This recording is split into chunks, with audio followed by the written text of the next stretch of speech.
গতকাল রাত থেকে সোশ্যাল মিডিয়া উত্তপ্ত। অভিযোগের তীরে বিদ্ধ করা হলো আমিরে জামায়াত ড শফিকুর রহমানকে।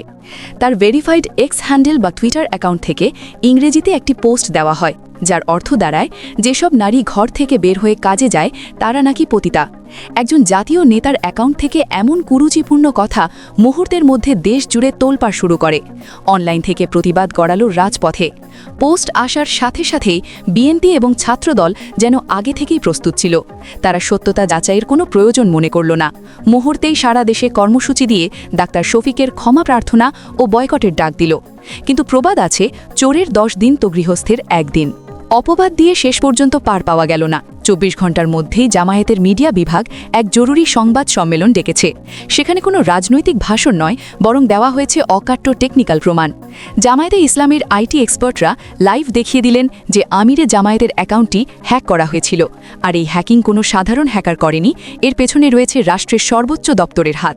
সংবাদ সম্মেলনে জামায়াতের আইটি সেল সরাসরি আমিরে জামায়াতের মেইলে প্রবেশ করে দেখিয়েছে যে সেখানে একটি শক্তিশালী ফিশিং লিঙ্ক পাঠানো হয়েছিল। খুব জটিল কোনো ম্যালওয়্যার ব্যবহার করে পরিকল্পিতভাবে এই অ্যাক্সেস নেওয়া হয়। আইটি টিম প্রমাণ করে দিয়েছে যে এটি কোনো যান্ত্রিক ত্রুটি নয়, বরং একটি সুগভীর ষড়যন্ত্র। আজকের সবচেয়ে ভয়ঙ্কর তথ্যটি হলো এই হ্যাকিং করা হয়েছে কোত্থেকে। জামায়াতের আইটি সেল প্রমাণ করেছে আমিরে জামায়াতের মেলে যে ফিশিং লিঙ্ক এসেছিল তা এসেছে খোদ রাষ্ট্রপতির কার্যালয় থেকে। রাষ্ট্রপতি শাহাবুদ্দিন চুপ্পুর অ্যাসিস্ট্যান্ট প্রোগ্রামার সারোয়ারের অফিসিয়াল মেল অ্যাড্রেস ব্যবহার করে এই ভাইরাস পাঠানো হয়েছিল। শুধু মেল নয়, হ্যাকাররা যে আইপি অ্যাড্রেস ব্যবহার করে ওই অশ্লীল পোস্টটি দিয়েছিল, জামায়াতের টিম সেটিও ট্রেস করে ফেলেছে। বোঝাই যাচ্ছে এটি একটি রাষ্ট্রীয় স্তরের ষড়যন্ত্র। নিজেদের খনন করা কূপে এখন নিজেরাই পড়েছে এই ষড়যন্ত্রকারীরা। পুরো ঘটনাটি বিশ্লেষণ করলে দেখা যায় এটি ছিল একটি সাজানো স্ক্রিপ্ট। গতকাল যে স্ক্রিনশটটি ভাইরাল হয়েছিল সেখানে পোস্ট দেওয়ার সময় দেখা যাচ্ছিল মাত্র 1 মিনিট। এর মানে হলো হ্যাকার গ্রুপ পোস্টটি দিয়েই সাথে সাথে স্ক্রিনশট নিয়েছে এবং লগ আউট করেছে। পোস্ট করার 1 মিনিটের মধ্যে স্ক্রিনশট তুলে ভাইরাল করা এবং সাথে সাথে ছাত্রদলের দেশব্যাপী কর্মসূচি সবই ছিল একই সুতোয় গাঁথা। কেন এই আয়োজন? কারণ রাজনৈতিক মাঠে কিংবা পাবলিক পালসে কোথাও এখন সুবিধা করতে পারছে না প্রতিপক্ষ। দেশ জুড়ে জামায়াতের যে জোয়ার শুরু হয়েছে তা রুখতে এখন তারা বেছে নিয়েছে অনলাইন ক্যারেক্টার অ্যাসাসিনেশন বা চরিত্র হরণের পথ।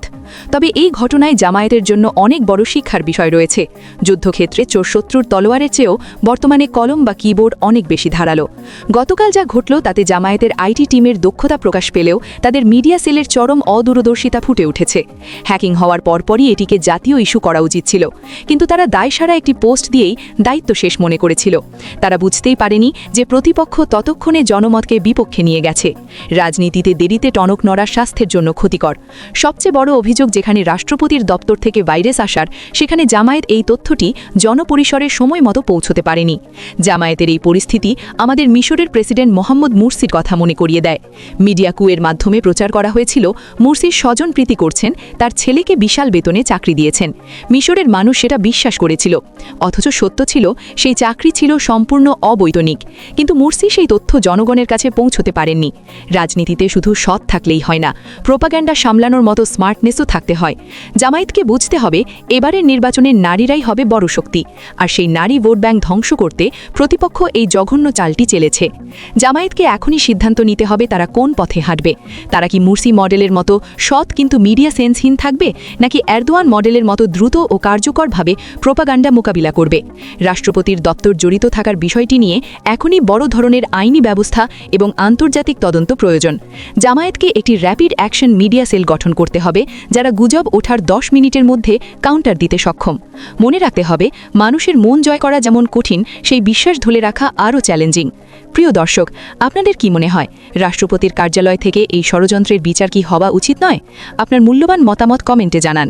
ভিডিওটি ভালো লাগলে লাইক দিয়ে শেয়ার করুন এবং আমাদের চ্যানেলের সাথেই থাকুন। ধন্যবাদ।